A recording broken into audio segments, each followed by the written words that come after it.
Bu nima Abdumalik bu ko'rgazmami va ishlaydigan stendmi bu? Sistemami bu? Ajoyib qo'yibsiz-da. Assalomu alaykum azizlar, charchamasizmi, xorimanglar. Bugun mana hamkasbimiz Abdumalikning obyektlariga keldik, ish jarayonlarini ko'rib. Charchamasizmi Abdumalik? Rahmat, rahmat. Juda ham chiroyli qilingan. Buni orqasida tagida ancha mehnat, mashaqqat va ilm va albatta sabr kerak bo'ladi. Mashaqqat bilan, ilm bilan har bittasi qilingan. Mana juda chiroyli. Xo'p.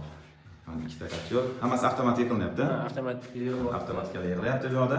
Xo'p, hozir Abdumalikdan bitta master klass ko'rsatib bermoqchilar. Bizda avtomatikimizda ko'rsatgan bo'lsangiz, bu yerda 4 ta obyektni kontur, bittasi basseyn kontur bor. Basseynni isitish. Basseynni isitishda har doim ko'pchilikda muammo bitta haroratni to'liq ushlab tura olmaydi.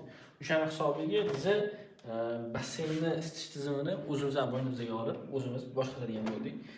Bunda o'ta sezuvchalgan progressivnosti 1,5 gradus bo'lgan termostatdan foydalanib, ilk ssenariy orqali o'zimiz ishlatyapmiz. Demak, haftalik, bir oylik bemalol. Farqi yo'q. Bizda asosan ishlagan rejimimiz, masalan, ma'lum bir haroratni beramiz. Bu yerda biz qilib berayotgan narsamiz ssenariy orqali qilib beramiz. Ssenariyda ma'lum bir haroratga mos kelganda, mijozga o'sha harorat yetganda ushlab turadi.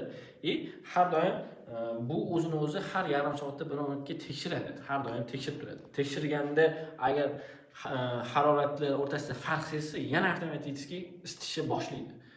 Mana shunaqa shu loyiha bo'yicha ish shu reja bo'yicha qilyapti. Eng oxirgi texnologiya desak ham bo'ladi.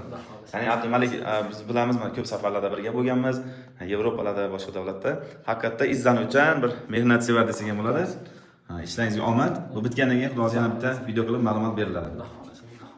Charchamanglar, salomat bo'linglar. Va hamkasblarga aytib qo'yardikki, imkon darajasida bir-birlaringiz bilan fikrlashib, suhbatlashib va ishlarni ko'rib, master klasslarda birga bo'linadigan bo'lsa, boshqalarga ham bir yordam bo'ladi, manfaatli bo'ladi. Salomat bo'linglar.